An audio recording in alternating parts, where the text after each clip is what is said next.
Hi, I'm Doc Palmer. I'm the author of McGraw-Hill's Maintenance Planning and Scheduling Handbook. The two concepts of planning and scheduling are a bit unusual, but because they're unusual, that gives us a competitive edge. They're fairly simple to grasp, they're just unusual. We want to freely admit that nobody's perfect. Maintenance plans are not perfect. Instead, we're giving a head start to professional craftsperson, professional mechanics, professional electricians, professional instrument techs. We do not want them to blindly follow a job plan. Now, note, this is different maintenance. This is not assembly line work.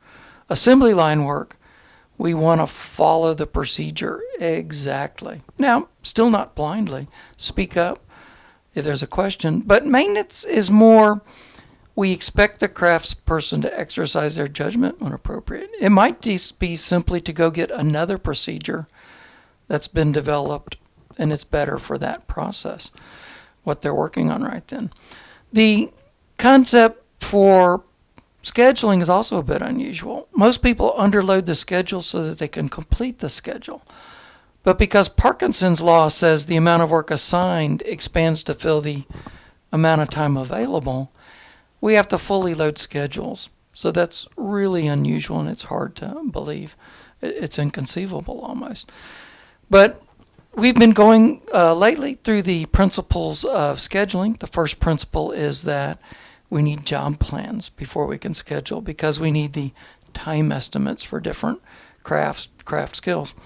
Second principle of scheduling is we need a credible priority system, not too simple, not too complicated.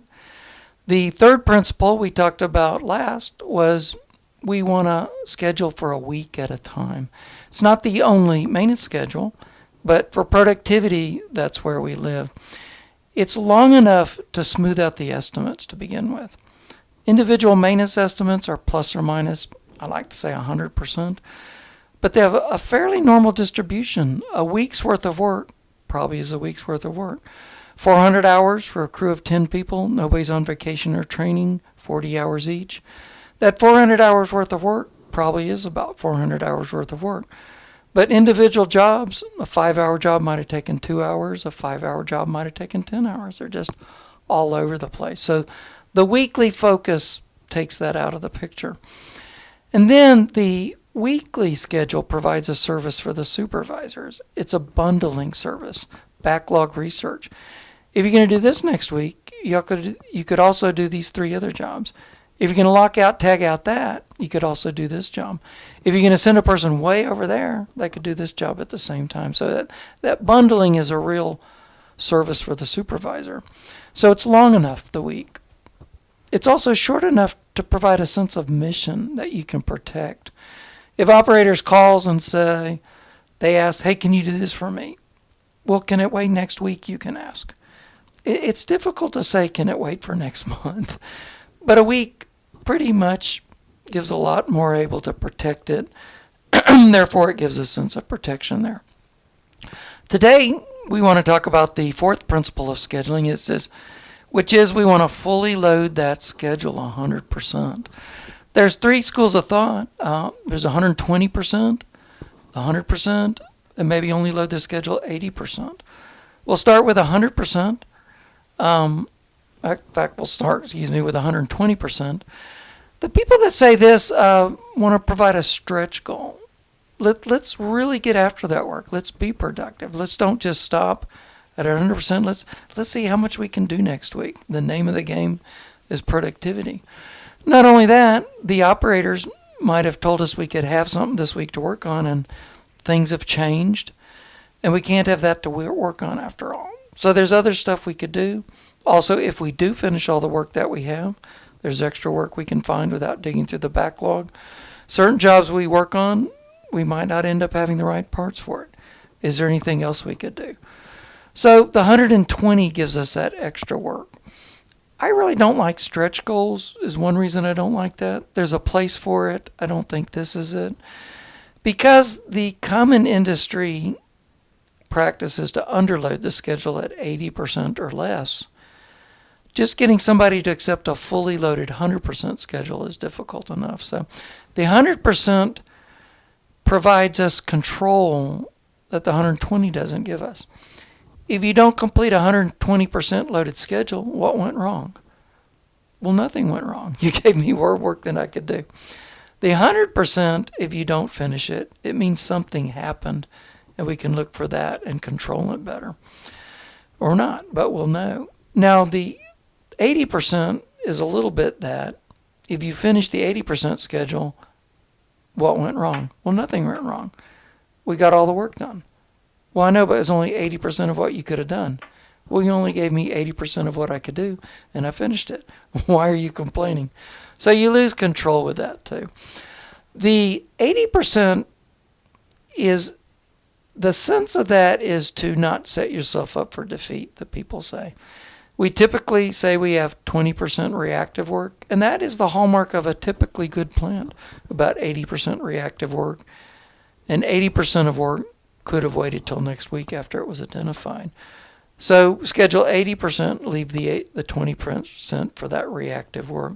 However, that does not defeat Parkinson's law.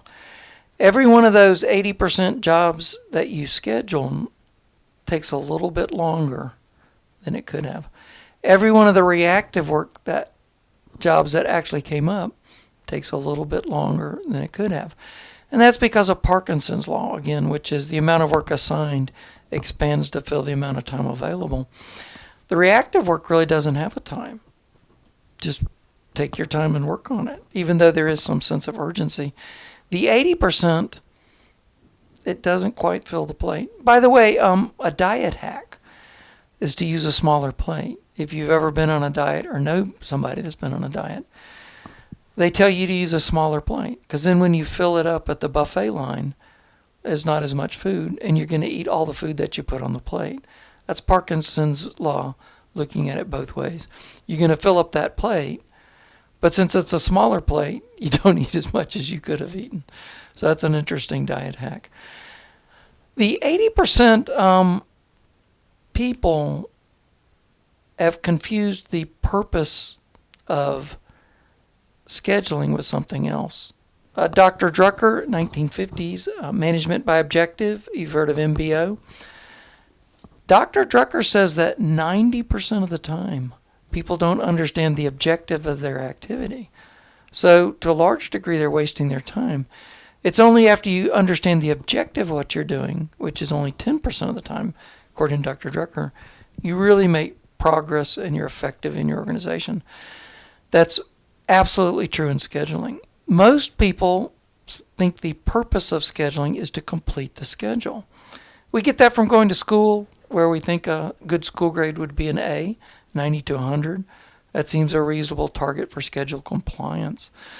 But the only way in our modern plants that do have churn to achieve that is to underload the schedule. If you load it at 80%, maybe you'll get 90% or more schedule compliance. But you won't defeat Parkinson's law. You won't get the pop in work order completion rate. If you're completing 1,000 work orders a month and you underload the schedule at 80%, you'll stay at 1,000 work orders a month. If you fully load the schedule to 100% and accept a less than 90% school grade, which we'll talk about in a couple of periods from now, you'll get a pop in work order completion rate to 1,500 work orders a month, because wrench time goes from 35 to 55 if you're fully loading the schedule, and that defeats Parkinson's law.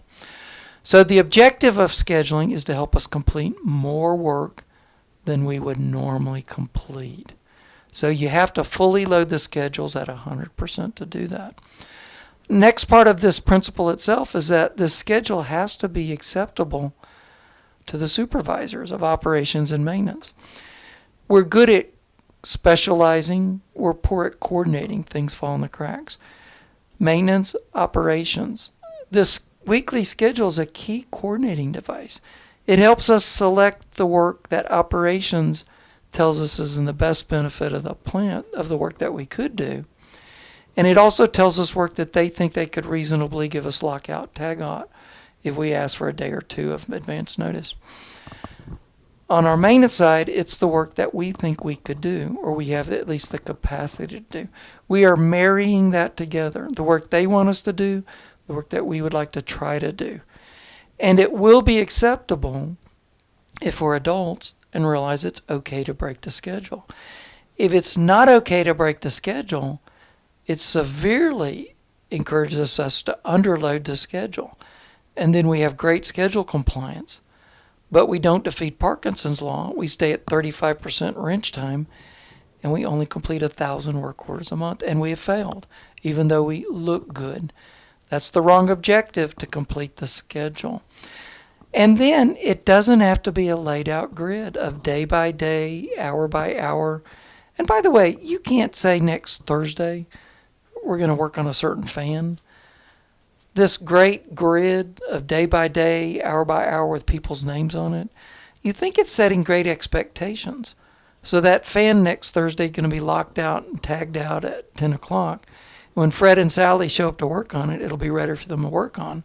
By setting those great expectations, we'll have great productivity.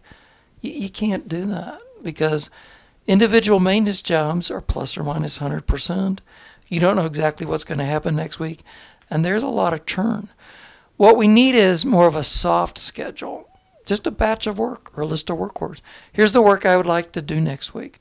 Now, it's a soft schedule, but it can have some hard dates on it. Here's 400 hours worth of work. Let me point out a couple jobs. This one job's on the demineralizer. You've got to do it on Wednesday. The operators, a lot of times, will crash out of the weekend without enough makeup water. They want the demineralizer available Monday and Tuesday to help generate more water. And then they want to go into the next weekend full of water in the makeup system. They don't want us messing with the demineralizer, so they will let us work on it on Wednesday. So that's a hard date. Here's another hard date. On Thursday afternoon, you have a contractor coming in. We need to free up a mechanic to escort the contractor around. We have an appointment with the contractor for Thursday afternoon. That's a hard date. The rest of the schedule is just a soft schedule that focuses the supervisors and gives them a sense of mission. The Princess Bride movie helps us explain the concept of we don't know what the word schedule means. The Princess Bride, throughout this movie, one of the key characters, main characters, always says inconceivable. No matter what the situation is, that's inconceivable. Somebody tells him something else. He says, that's inconceivable. He sees this thing happening. That's inconceivable. No matter what it is, he says, that's inconceivable. It's a one-purpose word, all-purpose word. At the very end of the movie, his friend pulls him inside and says, I don't think you know what that word means. We don't know what the word schedule means. We think it's this grid laid out with day by day, hour by hour, people and appointments. And by doing that, we'll have better schedule performance. Maintenance has too much churn for that. Our schedule and the proper schedule for us, it's a soft schedule. It's just a mission of work that we think we can do sometime next week. Might have some hard dates, but it's a soft schedule.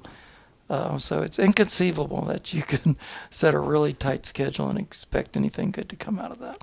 So thanks for joining me. Thanks for letting me join your maintenance family.